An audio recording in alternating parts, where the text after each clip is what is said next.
Welcome to the Prospect Warehouse podcast. This is your host, Tim Kanak. You can find me on X at Fantasy Aceball. And instead of Doc, because this is the Dynasty, this is supposed to be Doc's Dynasty Hour, and he's already bailed on his second episode ever.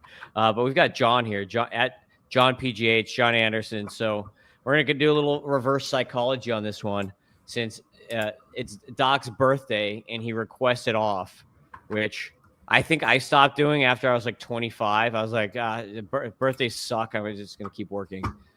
So I don't think I've requested off on a birthday since about 25. How about you, John? Oh, yeah. Well, see, for me, as you know, with young kids running around, like work is the relaxation. Like the perfect day is to not have to do my real job, but to be able to do baseball stuff. But we have something on the screen. Toto, how did that happen? All right, let's get rid of that. Okay. Yeah. Wait, no. We're all jacked up. All right, there we go. Come on, young John. You're supposed to be a podcaster. Well, we're scrambling here. No, you don't get your birthday after. Yeah, right. If you're a man, pretty much as soon as you have a child, it's over. You got to stop talking about your birthday. Like the lamest thing you can do is even mention that you have a birthday. It shouldn't exist in your mind. Yeah, exactly. At that point in time, there's one birthday that matters. Jesus. Yeah. Well, I guess your kids too. Your kids got to matter. Well, what age do you stop caring? Or like for me, I have 5 kids. About your kids' birthdays? Well, okay, so I have 5 kids, and for the first couple, we would throw like parties and stuff like that. And I told my wife this had to be like, man. I don't know, this had to be I think when the 5th kid was being born, and I was like, we got to stop doing all these parties. I was like, it costs a ton of money each time. Like we're doing a whole thing. I'm spending like a ton of money on these things every single time. And I was like, instead of doing a party, what we're going to do is we're going to go somewhere for each kid's birthday. And then if people want to come, cool. Yeah. If the money, you want to come, it's on you. and then if you don't come, then I don't care. Like, so now my birthday, the kids' birthdays, which were like once like come to our house, we're going to throw a party. Like I had to get booze, I had to get a cake, I had to do all this stuff, right? All right. Like, a bunch of kids everywhere, a bunch of adults everywhere. Now it's like, hey, we're going to go to the museum. If you're not in, then screw you. Yeah. And if you're in, then you're paying for yourself. Yeah, we try to just stay away from friends anyway. So our birthdays, we dedicate one for every kid. And, we're only 7 years into having kids, so we're still relatively early on. But we don't have people over or have parties. We just have it with our family. And as soon as you start that's what the kids come to know, and that's what they get excited for. Like your kids will get excited for whatever you get them used to, right? They don't know. If they don't know about Disney World, you don't have to freaking worry about it, man. They'll never ask to go to Disney World, and you don't have to spend the money. So you keep things very simple, keep them cheap, and they'll still be excited because, kids can only see what's in front of them. So, but yeah, you have to pay close attention to your kids' birthdays for probably almost forever. I don't know. But I guess with like a boy, by the time he's like 22, I'm going to be like, all right, you're done, man. Like we're over this. But yeah, I don't think Doc called off specifically for the birthday. I think it's just a busy guy and stuff. But yeah, this is going to be, last week was awesome because we really got to hear Doc like fully go off. I can't do that. So I'm going to be the host per se on this, and Tim's going to give you the analysis because I just don't know the prospects stuff like Tim does. So first base today, by the way. Yes, first base. So John, why don't you go ahead and give us tier 1. We're gonna be doing the same thing. We're doing keep draft cut, our PG version of MFK. Yes, thanks for that. We're definitely trying to keep it. We're good with jokes and the whatever the culture of just being dudes is, but we don't want to be too vulgar here for sure. So it's keep draft cut. It is correct me if I'm wrong, but draft would be the guy you want long haul. That's your favorite per se. Draft is the guy you're good with this year, but not long term, and then cut is the least favorite. Yep, that's correct. First option for you is Kurtz, Vlad, and Rice. So have at it. All right. So Nick Kurtz is definitely going to be my keep out of this tier. We talked about Kurtz when we did our redraft episode recently. Yes. I'm down for him even over Vlad year over year. So 4 years younger, 23 versus 27. I'm definitely going to be more in on keeping Kurtz than Vlad. And Ben Rice, a lot of people might not realize that he is also 27 because he kind of just like popped out last year as like his breakout season, Yeah. and he was already 26. So for dynasty leagues, one may want to keep that in mind that Rice is not like 23. He's not like 24, right? He's actually 27. So he's like kind of in his peak already. So you're not going to really get any age benefit. So if you had to pick between keeping Vlad or keeping Ben Rice, they're the same age, which is crazy because Vlad has been doing it for like 6 years or whatever in the pros, and Ben Rice is like a 1-year wonder guy so far. And I love Rice, but I'm definitely like if I have to keep Rice as a first baseman, right? If I'm like you're not getting the catcher eligibility, and you kind of mentioned it in the last podcast. You probably are only going to get one more year of Rice with catcher eligibility. After that, it's probably going bye bye. Maybe unless you're in Yahoo, where they basically give you eligibility just for like waking up, If you look at it, if you you look at the position, you look at the position, you get the eligibility. You carry someone's catcher mask to them. Just here you go, dude, and you get catcher eligibility for carrying the mask. So, yeah, I would keep Vlad for this year and then cut Rice on this tier. So, keepers Kurtz, drafting Vlad for 1 year, and then Ben Rice is the cut. Let's debut. Not happy about cutting Rice, but it's a good tier. So I guess dynasty guys are much more in tune with age because for redraft you don't care that much. Like 26 equals 23, whatever. For this year, a 26-year-old, 23-year-old, same thing. They're all kind of the same. Same with like if he was 29, if he's 31, who cares? Dynasty, much more important. But yeah, I think a lot of newer people or just less serious people probably don't realize Ben Rice's age because it's the same thing. Like him and Kurtz kind of popped up at the same time, and yet you kind of, if you don't look back into how long Rice has been around, you won't notice that.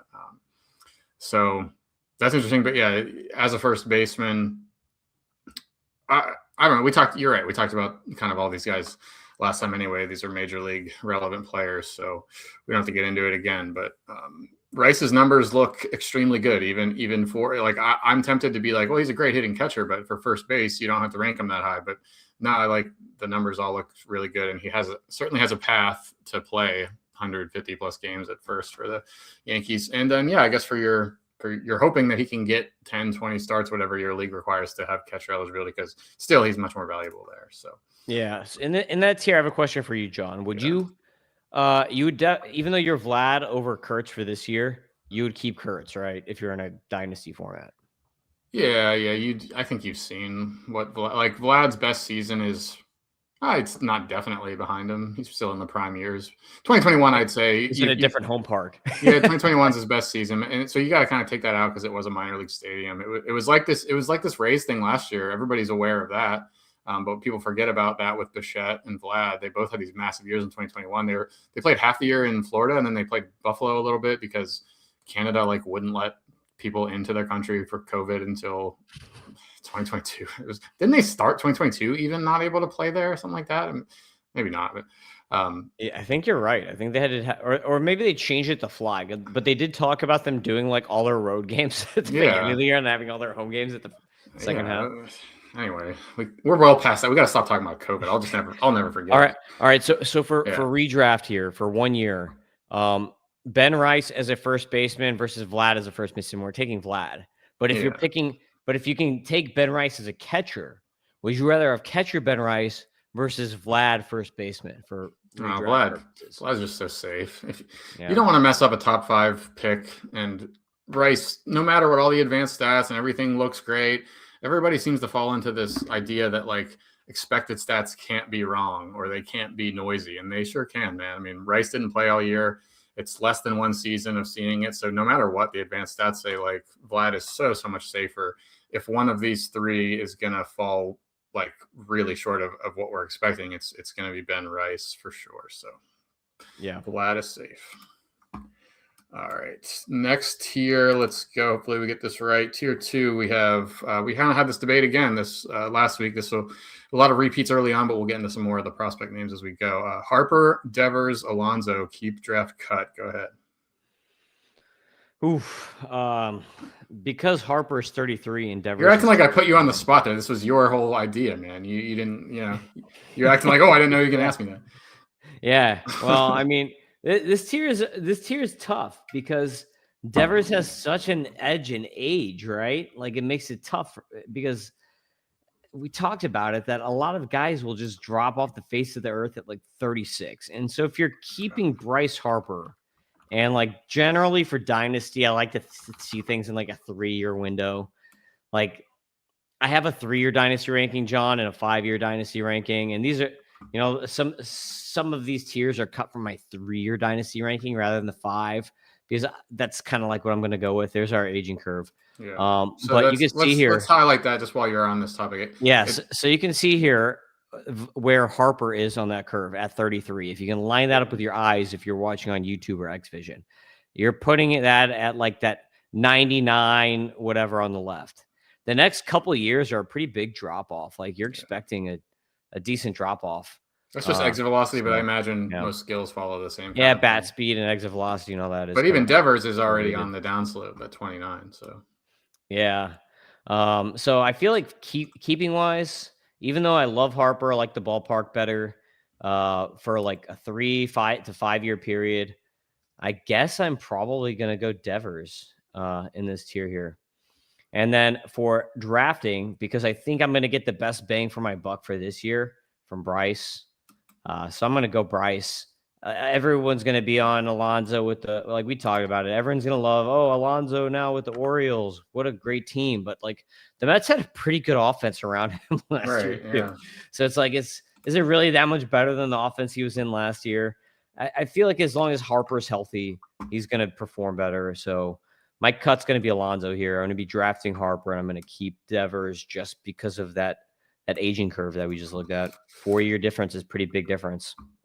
Yeah, one of the things I was most confused about looking at first base ADP is this gap between Alonso and Harper. I mean, it's pretty clear to say Kurtz and Vlad, but then Alonso's on an island here. This is just redraft, obviously, this year's ADP without any consideration for the future. But Alonso in the top 30, and then there's a 13 or 23 pick gap to Harper and Olsen and Devers and Rice kind of all clumped together. It's like, is Alonso really like, why? I know he's not younger than Devers. I just didn't understand that. So I think he should be back. I think he is a little bit overrated. I don't know. Just like, do people just see a team change and think good? Because not all of them are good. I do think people think that. It's kind of crazy to say that, but it's true because like if you look back through the last 3, 4, 5 years, Alonso and Olsen are basically like glued at the hip. Like those two guys are like picked like right next to each other. And then now all of a sudden they're like separated. It's why. It's just because Alonso signed a new team. That's literally the only excuse.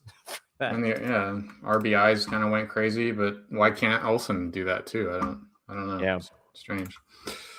All right, so it was cut Harper, keep Devers. No, draft Harper, cut Devers, Alonso. Cut Alonso. Yeah. Yep. All right. We're breezing through it, but we'll spend more time on some of the newer names. Let me get this right. Tier 3, here we go. Still names we've talked about a bunch. We have a five bagger here. You've got to keep 2. You got to cut 2. Draft 1 for this year. It's Sal Stewart, Michael Busch, Tyler Soderstrom, Jack Caglione, and Matt Olson, the old guy there at 32. So a 10-year age difference between the max and the min here. I'm sure that'll factor in. Yeah, this one's fun. This is an interesting tier. So obviously, like I'm a big Sal Stewart guy, right? Like I'm saying he's going to be the best redraft rookie. I even got into it on the podcast with Ponce. He was like JJ. I would pick JJ over Sal. My hesitation with that one is that like Sal is basically guaranteed to break camp, where JJ there's like no guarantee. Still, there's like some Cardinals could always do the whole Super 2 thing and whatever. So like he could lose 2-3 weeks, which is a big difference in games played. 15 games is kind of a thing for like the Roto League, especially. So here in this tier, I'm going to be keeping Sal Stewart, 22 years old, best hit tool in this tier. There's guys with better power than him, but he's got the best hit tool. He's got the best plate skills. And while he's probably not going to hit some of the quantities of home runs as these other guys, I feel like him in the middle of that Reds lineup, he's got the stadium on his side. and he's got youth. So I'll take him for the next few years in Great American Small Park for sure. So Stewart is going to keep. That leaves us to my next keep, which, looking at these guys, is going to be Soderstrom or Jack, right? Like those two guys are, Soderstrom's 4 years younger than Busch. Jack is 5 years younger than Busch. So who, if I have to keep one of these guys for the next 3, 4, 5 years, am I going to go with? We talked about last podcast, Michael Busch's bat speed. And like I even joked on the last podcast, I was like, yeah, I'm not concerned right now because he's in his peak. But like when you have poorer or like below average bat speed, that's like the first thing that goes when you get older. So like when he's 32, 33, like that could just fall off a complete cliff. I mean, it could even be 30 or 31 where that happens. I don't want to be stuck with Busch and like where Soderstrom and Caglione are upticking. Wrigley can be rough on power too. Not always, but the corners are super deep. You know, it's a weird park, so you can't depend on it. Yeah, exactly. So that means my second keep is going to be one of Soderstrom or Jack Caglione. And that comes down to how much do I trust Caglione's contact rates in the minors? And do I think that that will translate to the majors? Last podcast, I went on a little bit of a thing talking about how his minor league numbers were so much better. You can't just take these major league numbers and run with that. Like, I think he's going to get much better. But I feel like Soderstrom at this point is so safe. He still hits the crap out of the ball. He hits the ball very hard. Yeah. Not as hard as Jack. Maybe you're going to lose 5 or 10 home runs ultimately when you're going peak to peak with these two guys. But I feel like Soderstrom is going to have a much safer batting average. Like Soderstrom to me seems like potential 270 hitter with like 25 bombs, 30, but maybe he gets up to 30. He's got the power. He hits it hard enough to get to 30. So I think he could be, a consistent, like he had 25 last year. I think he could be a consistent 30 homer guy who's hitting 270s, 280s. Whereas Jack might be like hitting 240s, 250s with 35 bombs. I'm going to take Soderstrom. I'll take the bat that we talked about. How many home runs is like 10 batting average points worth? How many home runs is 20 batting average points worth? We might be talking here 30 or 40 batting average points for 5 to 10 home runs. I'll take Soderstrom. I think he's going to be more consistent. He's going to be hitting in a really good ballpark, at least for the next 2-3 years in the minor league stadium. So I'm definitely going to be taking that as my keep here. For Soderstrom. Yeah, not many dudes can do what Soderstrom did last year. K rate under 23%, 272 expected batting average, 11.4 barrel rate. So, I mean, go ahead and pull. One of the things you can do on my dashboard that I've been doing kind of since I started it, it was one of my first like little gimmicky things. Filter to low K rates, high barrel rates. That's a pretty good indicator of who a good hitter is, and Soderstrom's in that conversation. So you've kept Stewart and Soderstrom, meaning you're probably drafting Caglione, or do you just cut them since you're not keeping them? Well, you don't really want them for this year as much as the future, I guess. Yeah. On the draft side, the point of this exercise is that you're only going to get the guy for 1 year, right? Yeah, so it's like, Olsen. Yeah, so that that would make no sense. But actually, I have Michael Busch ranked ahead of Olsen for this year. While I think that's wrong.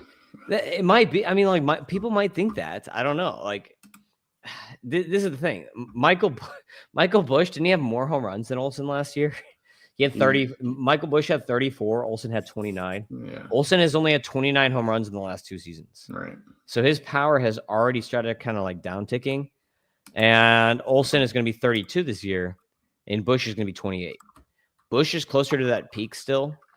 I trust Busch for batting average more than Olsen. Like Olsen had some like 240 seasons. He bounces around. Like Olsen's batting average is so BABIP dependent, it like bounces around quite a bit. I think Michael Busch is a pretty solid 260 to 280 hitter. Like I think that's almost banked. Where Olsen could have like a 240 batting average and get the same number of RBI. Olsen will probably get more RBI, or I mean the same number of home runs. Olsen will probably get more RBI. They might have the same amount of home runs. But again, I'm going to take the batting average here. I think Busch is just going to for sure hit for a better batting average. So I'm going to go with Busch over Olsen. I just haven't seen him. We've had one good year for Michael Busch. I mean, maybe we would have had more if he weren't stuck in the Dodgers minor leagues forever. But just 2 years ago, he only hit 248 with 21 homers in a full season with a 29% K rate. So I think you're kind of the Olsen price being higher is probably just a testament to we know who he is a lot more, but not terrible.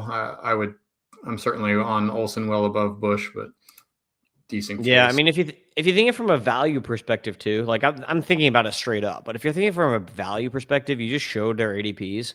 Yeah. Like, wouldn't you take the 3 or 4 rounds and just take Bush if you're like, I can bank. Like, if you're drafting in the 4th round and you have Matt Olson on the board, right. wouldn't you say I can 100% bank that I can get Michael Bush in the 7th round here or whatever? Wouldn't you rather just skip on Olsen, pick someone else, and then like or I can get Torkelson at 190, and they're all somewhat similar. It's a good point. Like Olsen's type isn't hard to replace. He's just a safer bet to do it. So yeah, I'm not in love with Olsen at pick 50, but that's a fine point. But for this year, if you're just asking me to pick who will have a better season this year, I'll take Olsen. Just the odds seem to be there. Yeah, I just I'm leaning that age and the batting average is really what pushes me. So Jack and Olsen are my cuts. That means. Yeah, I guess it might not go super well for Caglione this year, as he still maybe needs to adjust. We didn't see it in the majors, but I just he did have a high contact rate in the majors too, and he hit the ball so hard. So I don't know. I guess a lot of dudes like maybe he's Jordan Walker, where we got kind of all expected Walker to figure it out after the year or two, and it just never happened. So that's in the back of my mind with Jack, but we'll see. He's definitely. If I had a list of you know, 172 BABIP. Like, right. Nobody hits a 172 BABIP, so it's like obviously he's going to do better. Like he's definitely going to do better, but it's like how much better, right? Is more like the question. Yeah. Not like will he be better? It's just like how much better. Yeah, can he lift it? Will he be one of these guys that all the EV is into the ground? We need to come up with a term for that. Like, I guess there's like the worm burner or whatever. But some of these guys just have swings that put all the EVs into the ground, which doesn't do any good. All right, tier 4, clean here. You have cut times 2 on the screenshot, but we'll do one of each. 3 players: Spencer Torkelson, Vinny Pasquantino, and the 21-year-old Bryce Eldridge. So this will be an interesting one. Keep, draft, cut. Yeah, this is an interesting one for sure. I think I have to keep Eldridge just because you've got a 5-year gap here. I think at this point in time, we know who Torkelson and Vinny P are. But they're major leaguers. You don't know if Eldridge is that. You don't. And he's not in a great ballpark for power. Yeah. So you really don't. It's like, oh, what could Eldridge turn into? He could turn into Vinny P. He could turn into Torkelson, right? Or Kyle Schwarber, maybe. Yeah. I don't know. Like that's a good question. But if I'm thinking about it for the next 3, 4, 5 years, like I'm not just thinking about it for this year. It's like I know Vinny P at 28. By the end of this keeper period, he's going to be worse than he is in this first season that I have him, right? Yeah. Like it's almost guaranteed at this point in time. Torkelson is 26, so he's entering his prime. So it's very possible that Torkelson is going to have, if I'm seeing this from a 3-year perspective, 3 really nice years right now because he's entering his peak. Where Eldridge has a ton of upwork to go. So like if I just feel like from a value perspective, over the course of the next 3, 4, 5 years, I'll probably be able to, if I was trading stocks here, be able to trade Eldridge for more over that time period. I feel like he's going to get better. So I'm going to keep Eldridge. Maybe it's a little risky, but if you don't play the game, then you're never going to find out. Again, like what these guys turn into are all pretty replaceable. These first basemen that can hit homers and don't steal bases and do okay at batting average. Like it's not that hard to find those guys. So this is kind of a replaceable type of player. So it makes sense to gamble on the bigger upside. Yeah, also Eldridge may get like outfield eligibility too. So there's with Devers obviously there. So are they really going to make a 21-year-old their DH? I mean, come on. Yeah. Like he's probably going to play in the outfield and then he'll at least get like dual eligibility. Torkelson is already like not the greatest defender, right?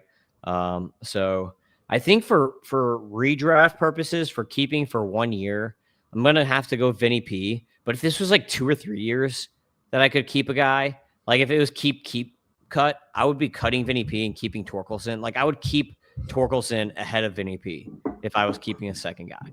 But because I'm only picking them for 1 year, I'm going to pick Vinny P for that 1 year, but over like a 2-3 year period, it would be Torque because he's gonna be 26. He's gonna be entering his prime. Vinny P, yeah, they're moving the fences in. People keep talking, oh, they're gonna move the fences in. Great, it's gonna be better. But like he's gonna be getting older, so his bat speed's probably gonna be getting worse like by the end of 2-3 years. So like if it was keep cut, it'd be keep Eldridge and Torque. But you know, do you think that answers the question there? Yeah, I think that's the right way to go. Do you think you're in your prime right now? I mean, like I feel like I'm at my prime and everything at 35. So it's nice to not be a pro athlete, I guess. But physical prime, no. I'm definitely getting older, unfortunately. I'm still in good shape. I'm maintaining for sure. But I feel like you were always pushing it, I guess. You were always seeing what you could do. I never really pushed. I ran a marathon 7 years ago, but other than that, I haven't really been pushing it. Yeah, well, I'm like a crazy health person. So like I did like a biomarker. What's it called? All right, yeah, that's all right. We'll get into one second. Function health. I did a function health thing. Check this out, so you can see I'm not lying. We're gonna show everybody here. I'm 38 years old, and here I am. I'm 38 years old, and check this out. Biological age, 27.2. Boom. Okay. That's what happens when you eat healthy, like me. Because did you send in like blood samples or something, or? Yeah, I did like I went to Quest like 3 different times. Each time they drained me of like 100 blood vials. Then they tell you your cells, like how you're doing, all this stuff. So I'm pretty good. The one thing that has some concerns is my liver from my heavy drinking days back in the day. Now I'm a little bit better. I try to drink only like once a week from now on. I very healthy. I work out every day. I eat very healthy. I get my one vice is my one time drinking once a week, and that's about it. Besides that, like I'm pretty on point. But like physically, no, I definitely was in better shape before, and it's harder for me to maintain. But mentally, definitely getting better. I feel like as you age, until you get to like Alzheimer's level, you get smarter and smarter just because of wisdom. So probably until you're like 65 or 70 and you start getting like brain fog and fatigue, like brain fatigue, like I feel like you're probably going to just keep getting smarter and smarter mentally. Don't think too much about it. You know, you can't win in the end. Yeah. Well, there's that guy who says, don't die in the next 10 years because we're going to figure out this aging thing. Who would want that? Then brings it to a thing where you're like, okay, from a religious standpoint, am I supposed to die? Of course. I believe, like, if you're a believer in God and Jesus in heaven, and it's like, do you really want to not die? Like what? Like the thing is, like, you almost need like a prophet to come at that point in time. When that happens, when they invent a way to like not die, we almost need like a new prophet to come and be like, hey, God says that you should probably die.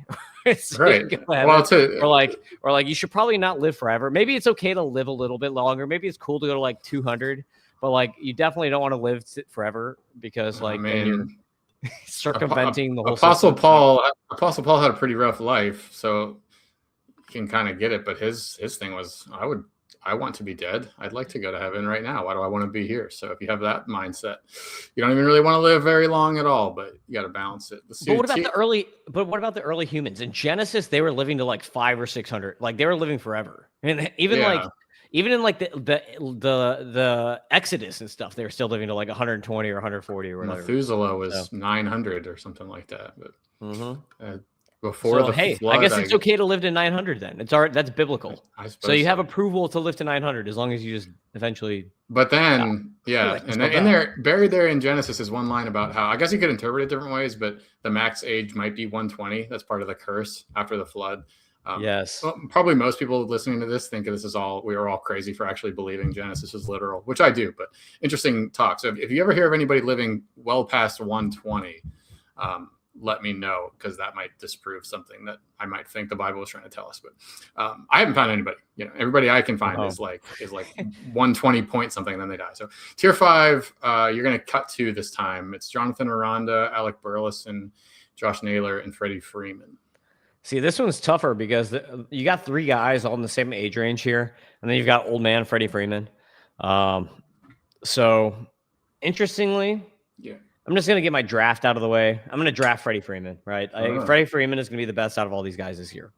So I'm drafting Freddie Freeman, even though he's getting older. And even though he's probably not going to play in 20, 25, 30 games, I think he's going to be the best guy still out of all these guys. So I'm going to draft I mean, like, he's in the middle of the best lineup in baseball now. It's like you got Kyle Tucker there, not too. It's like, it's ridiculous. I want a piece of that lineup. So I'll draft Freddie Freeman.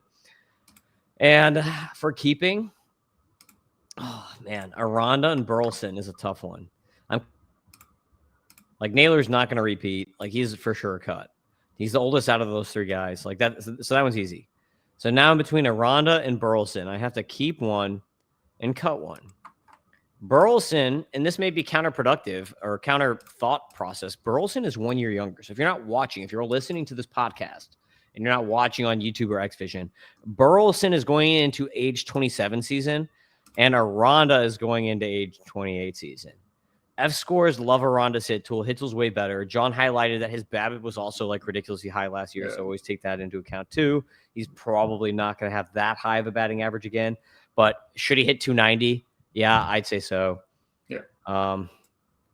Doubles machine. I like Burleson, but I think I'm going to go Aranda here. There is platoon risk. It's the Rays. You're going to have platoon risk. You're going to have a risk that he's going to get traded at some point here in this, and then for. None of these guys are great for keeper leagues, that's for sure. Yeah, Burleson, I mean, like, it's the Cardinal Stadium sucks for lefties. He's probably going to be hitting third, fourth, something for a while. So I kind of like Burleson a little bit, but I'm going to just go Aranda because I think it's a bit safer. If you had Freeman in Dynasty, is it worth trying to trade him, or do people just not buy that? You just write it out. I mean, and if you are not going to compete this year, if your team kind of sucks and you've got Freddie Freeman and trade him for a prospect now, because someone who can't compete this year will take him. But like, no one's going to be buying Freddie Freeman for dynasty purposes for like more than 1 year. Yeah. 36 is really, really old. Not many guys even make it that long. So, So it was keep Freeman, or sorry, it was draft Freeman, keep Aranda, but you were very hesitant to do it.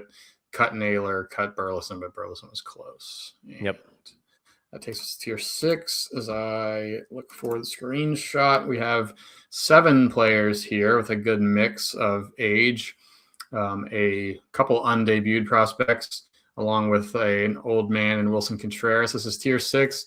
So you get to keep 2, you get to draft 2, and you get to cut 3. It's Kyle Manzardo, Ryan Clifford, Wilson Contreras, Smerlin Valdez, CJ Kifus, Kobe Mayo, and Spencer Steer. Yeah, this tier is pretty interesting. And it's kind of difficult because they're kind of a blob in my mind, which is why I made this tier. And I made this one hard. I did it 2-2-3 on purpose because I wanted to like make it hard for Doc to see what Doc was going to say. But now I've got to answer it. So it's like, but like the keeps are probably you're looking at Clifford or Valdez probably. So I'm definitely going to be drafting Wilson Contreras. He is 100% a draft. That's the easiest one that I'm going to get out of the way. And then the cuts, I'm definitely going to cut Kobe Mayo. Like that is 100% a cut. Yeah. So cutting Kobe Mayo 100%, keeping Wilson Contreras 100%. Now my 2 keeps, I'm between 3 guys here. Manzardo, Clifford, and Valdez are my 3 guys. I am definitely going to keep Ryan Clifford. I really like Ryan Clifford. And I think one of the reasons that the Mets were okay with letting Alonso walk is that Clifford can easily just like step up and be the next Alonso. He has the same profile. Like he has the profile of a 240, 30 home run guy. Like a 240 hitter, 30 home run, big time RBI guy. Like that's what Clifford's profile is. He hits the crap out of the ball. Really good EVs. Solid contact even. So I'm going to definitely, we've got Clifford's F scores up here. 157 age adjusted WRC plus. Love that. And he'll probably be up this year sometime. So it's not like you're going to lose a lot of value with him sitting in the minors, like we might with Valdez. Yeah, here's Valdez. 21. So Clifford is a definite keep for me. So now I'm between, okay, am I going to keep Manzardo or am I going to keep Valdez? Manzardo is 3 years older than Valdez. Valdez just went off in the Arizona Fall League. But the Pirates also just signed Ryan O'Hearn, not for 1 year, but for 2 years. Yep. how long are they going to let? What if as Miralyn Valdez? He's definitely starting in AAA. He's not going to break camp. Clifford has a chance maybe to break camp, maybe. I expect Clifford to play at least half a year this year. Valdez may not play in 2026 at all, because of the Ryan O'Hearn signing. And you've got Horwitz also who can play first, right? His contact rates are pretty concerning too. Not overly so, I guess. A 98 discipline, 97 hit tool, but it's possible he just strikes out a ton and they don't have any reason to bring him up. I mean, he had a big time breakout year. He's fun to follow on social medias too. So going Narrative Street, Doc here. All right, Doc's not here. Yeah. So zoom in on my face. Zoom in on my face. We have to go. Okay, yeah. We have to do it because Doc is not here. I have to pretend I'm Doc, right? So let me bring up Esmirlin Valdez, Arizona Fall League stats right now. I'm going to bring up his Arizona Fall League stats because this is what Doc would do, right? Actually, Doc would say Esmirlin Valdez is from the Dominican Republic. He was born in the back of a car, and how close to 9/11 was he born? And had cloth diapers when he was a baby. So Esmirlin Valdez in the Arizona Fall League hit 368, 513, 842. Good for a 1355 OPS, the second best OPS in the Arizona Fall League to Max Anderson. He had 8 home runs in the Arizona Fall League and 27 RBI, and he walked 19 times and only struck out 12 times, which might be the most important part of that whole thing, right, John? Because you were concerned about the strikeout rate. So if he has fixed that, is that him fixing it, or is that the Arizona Fall League not the best pitcher? You're talking about a couple weeks against all kinds of weird different competition. I wouldn't take it. So, that's why it's Doc Narrative Street minute, right? We have 1 minute of every Doc Dynasty hour. We have to have 1 minute of Narrative Street. So there's your Narrative Street in this podcast. He's a righty too. Is he a righty or switch? He's a righty, and also he's a big social media. He's a big social media guy. He's always posting his workouts on social media. He's fun. He does weird stuff where he's like doing this. He does like football workouts where he's got like a ton of weight behind him and he's like pulling the sled and stuff like that. So he's a fun dude. But I think I'm gonna keep him over Manzardo. I just think that the ceiling's higher. I'm gonna lose a year, so he's not gonna play in 2026. I think he could get cup of coffee 2026 and break camp 2027. Does this give you any pause that he uploaded a very blurry picture of himself on his birthday? I mean, couldn't they retake that or something? I don't know, man. Maybe his mom took that picture. Like, how do you know? Maybe his girlfriend took that picture and he's like, I don't care. She's hot, whatever. And just like, he's not gonna criticize the hot girl's photo taking abilities because then it's gonna ruin his day, man. So anyway, I'm gonna take Valdez here. Even though I love Manzardo's stash. So those are going to be my 2 keeps. And then I'm going to draft Manzardo and Contreras. So that makes my draft decision easier to draft Manzardo because Valdez will not play this year. So I would not have drafted Valdez. So I'm going to draft Manzardo and Contreras. And then I'm cutting Kafis, Mayo, and Steer. Yeah, I got a bargain on Steer in the Dynasty League for our thing. I guess I just kind of, whenever a guy came up, I said my target value is this, and I'll just bid like $2 under it. And even if I don't like them, like if I get them for a $2 discount, like I'll take it. That's 10% of the full. So I ended up with him, but not because I like him. But yeah, I mean, he doesn't seem like very high upside. At best, he gives you like okay fantasy stuff, and they might just have to stop playing him. So that seems pretty clear to me. Steer, a 28-year-old, hasn't done anything all that special. But right now, if you're just talking about this year, production-wise, it's probably ordered Contreras, Manzardo, Steer, because you just might not see the rest of these guys. Maybe Kifis is in there, but yeah, Steer's consistent. I mean, he'll hit 240 with 20 bombs and 70-70. So like, where's he play now though? Because he was mostly first base last year, and Stewart's going to take that. So you're going to just stick in the outfield, left field, DH. I mean, like, remember they don't have they don't have what's his face anymore? Who's on the Rays now? What's his name? The guy from Fraley. Yeah, Fraley. So they don't have Fraley anymore. They don't have Austin Hayes anymore. So their outfield is like Friedel and Noelvi Marte. And like, what else? Do they even have another outfielder? That's why I'm like so big on Hector Rodriguez for this year. Lux went to Tampa as well. Yeah, Lux is gone. So I mean, probably a good chance Steer is left fielder, I guess, to start the year. Let's hope so. Anything else for tier 6? Nope, that's it for tier 6, I think. I think we have one more before the massacre. Oh no, this is the massacre. All right, so You'll probably just want to, flip on the screen here. If you're on anything but Apple Podcasts, there's an option to look at it. I don't know if I'm going to read all these names. It looks like 20 names or something, but just tell us.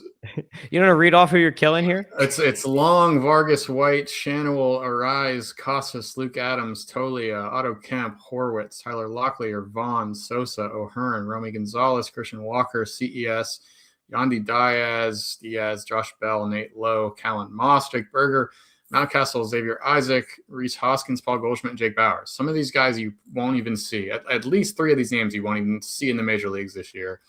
All kinds of different ages. You got the 38-year-old unsigned Goldschmidt the whole way down to the 22-year-old Luke Adams, Callan Moss. So just give us, I guess, some general thoughts about who you would lean on keeping, who you like for the future, and who you're less excited about. All right. So for this tier, you could see if you're watching, the purple guys are all the prospects. All right. That makes it nice and easy.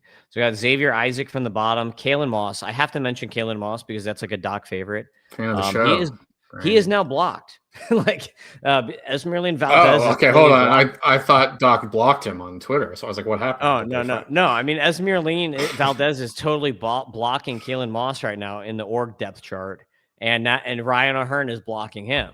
So unless one of those guys is going to play some outfield, he's kind of blocked a little bit. Pirates do not have a DH. In fairness, the Pirates are one of these teams that just can't find a DH. It's pathetic. So there's there's an extra spot there. Unless they're probably going to do the one more year with McCutchen thing, which I think I kind of want to talk about because McCutchen's being a huge baby about it on social media. He thinks he's like freaking Albert Pujols. Oh, they brought back Albert Pujols from for his last year. It's like, okay, McCutchen, like we like you in Pittsburgh. You're the best baseball player that they've had, since, before Skeens, I guess. But I don't know. You're not Pujols, and you don't really deserve a contract at 39 when you're not all that great anymore. I mean, he's good enough. Anyway, the Cardinals did with Matt Carpenter for a year, and he was terrible. And I feel like, they will do it. They will do it. But they should. If he's the 26th man, it's like, who cares? For the future, point being that Moss or Valdez or O'Hearn, they can fit in together because somebody needs to hit in the DH spot. Yep. So other prospects here, CES. I still got. We did not have major league F scores for CES, so I put his minor league F scores on there. Just not really a fan. I talked about him. Tyler Locklear, who I think is going to be supplanted by Paul Goldschmidt ultimately at first base for Arizona. Otto Kemp, who's kind of like a corner infield depth player, not going to start. Yeah. Luke Adams is good. I like Luke Adams a lot. Tommy White, I like. I drafted him actually in the MLB Data Warehouse draft just recently. And Jonathan Long. Who does Tommy White play for? Athletics. Okay. The Athletics.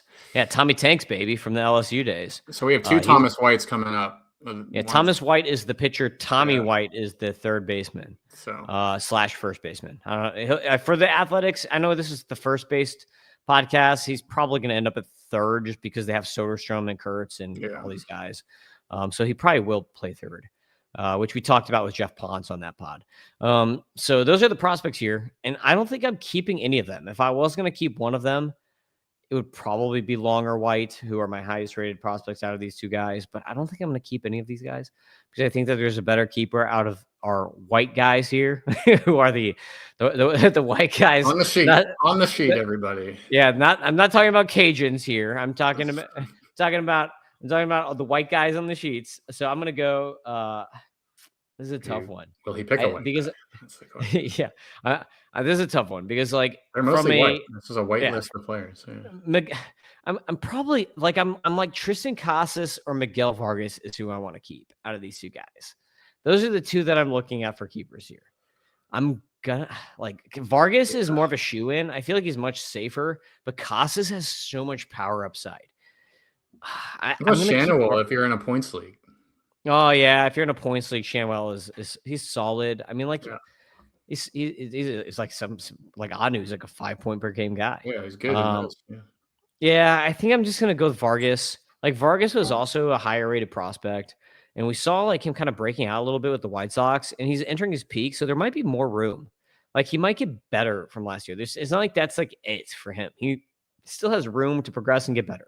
So I'm gonna keep Miguel Vargas out of all these guys. Now, draft-wise, I talked about Casas. Do you want to take the gamble and assume the power's going to come up? We have Luis Arias here, who's a bank to boost your batting average, like 100%. But what else is he going to give you? Yeah. Then we've got a guy further down on the list, Christian Walker, And we've one got more year. Nate Bell. Maybe 1 more 30 homer season from Walker. That's not a bad idea for this year. Yeah, I think for this year, like my gamble is: are you going to gamble that Tristan Casas is healthy and can like stay on the field and actually hit for power, or are you going to take a little bit of a bounce back for Where would Christian he Walker? play? Where they could DH him? Yeah, I know they've got Team? DH probably.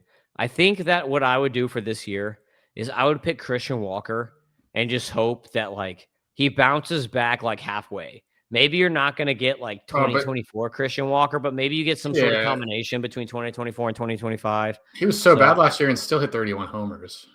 Yeah, exactly. He was better in the second half. He was not. He's not. Right. He was terrible in the first half. The second half, he was at least like playable. It was. And it's still a 30 homer season, which is valuable. So even with that, even if he doesn't bounce back, like you're still probably okay if you're talking about a deep league, which we are at this point. So. Yep, exactly. So keep Miguel Vargas, draft Christian Walker, and cut all the rest. Tolia's with the Reds. Isn't that somewhat interesting? Mike Tolia, 27-year-old, getting away from Cord. People typically don't like. No, but isn't he just the plan B for Sal Stewart? It was a minor league contract, but you know, if something happens and injuries happen all the time, I don't know. He has a ton of power from both sides of the plate. It just seems like the Rockies might have given up on him too quick. And sometimes getting away from cores, just getting away from the up and down and the constant losing, like that's not always a bad thing. So you would cut him for sure, just because you very likely, probably at least a 60% chance you just never see him again in an everyday role in the major leagues. But someone I'm kind of keeping an eye on. O'Hearn, you probably had to consider for drafting. Pirates could be a 40th percentile offense or something like that, and he's very solid for what he does. No big upside in the middle of that lineup too. Yeah, so tons of probably a decent amount of counting stats for O'Hearn. Yeah. And the Pirates' offense will probably be a little bit better than normal. Like maybe not even a little bit. Maybe like better, like incrementally better. He could be hitting right behind Connor Griffin, Brian Reynolds. That's not the worst top two ahead of you. Things are changing a little bit. Nate Lowe, he's a free agent, I guess. I think he's probably cooked. Jake Berger can still hit some home run. Berger and Christian Walker are somewhat similar, but saw Berger was so bad last year that he went to the minors. So and Xavier Isaac of the new brain. We'll see what kind of player he is with his new brain. That could be bad. Yeah, maybe he can actually hit lefties now. They give him they give him a right-handed guy's brain, and now he'll. Yeah. And you got Goldie on here too. So I mean, like Goldie, if he signs with the Diamondbacks, I almost expect like him to be better if he's with the Diamondbacks. I feel like he'll get like, I don't know. That's me being like the guy who watched Albert Pujols just have this like miraculous final Cardinal season. Like Goldie's a good guy. They're not going to give Goldschmidt the juice baseballs that they gave Pujols. Yeah, but I think Goldie could hit 20 bombs. If he goes to Arizona, he could hit 20 bombs and hit like 270, and then he's not going to get a ton of playing time because they might platoon him a little bit here and there. But I feel like he could still hit 20 bombs and hit like 270 and have some counting stats. Steal 7 bags too, probably. Yeah. Yep. All right. So that's the massacre. That's I don't know, 30, 40, 50 first baseman mentioned, or at least on the screen, and that's your first base redraft ranks with our favorites, our least favorites, and some short-term insight as well. So what's coming up next? Do we have another first base podcast, or what are we moving on to next week? Next is going to be a first base prospect podcast. Talking to a couple people, trying to nail down a guest. It seems like everyone's busy this weekend for some reason. So I'm like trying to find a guest here for this one. I'll get someone though, and we'll get that rolling, but you'll get a first base prospect podcast with a guest. And after that, we're going to be moving to, I think next week, like I said, we're going to move from like the least interesting to the second base. I think I've got like relief pitchers or something for next week, which we're not going to have a prospect relief pitcher podcast because I feel like prospecting relievers, like a lot of relievers are just like failed starters, like a lot of the best relievers. So there's like no point. You can't see it coming. Yeah, exactly. So we'll probably just have like one relief pitcher podcast. And then I think what I'm going to do is I'm going to start talking about like some of the back end of my top 150 for prospects, just to get you another podcast out there. So that is what you have to look forward to for next week. And then make sure you subscribe to MLB Data Warehouse. We've been getting a lot of subscribers recently. Saw someone on Twitter. They said, "Oh, great content, Tim. I subscribed to MLB Data Warehouse." So, like we got some people. Remember, mention me and mention Doc when you subscribe. So I appreciate the sign up. and make sure you also purchase the prospect package, which is not just all prospects. Like some people have asked me, like, is it just this prospects? Is it just the write-ups, or what is this? And that also has draft cheat sheets for redraft, for 3-year and for 5-year. It has all the positions all cut up. It's got the prospects cut up for each of those positions. If you're just looking at the prospects, and it's giving you my top 150 prospect rankings. It's actually top 165. Then you're also going to get on there positions. So it's going to give you all the positions and all the best prospects for each organization. So it's got a lot of stuff in there. There's tons of stuff in there.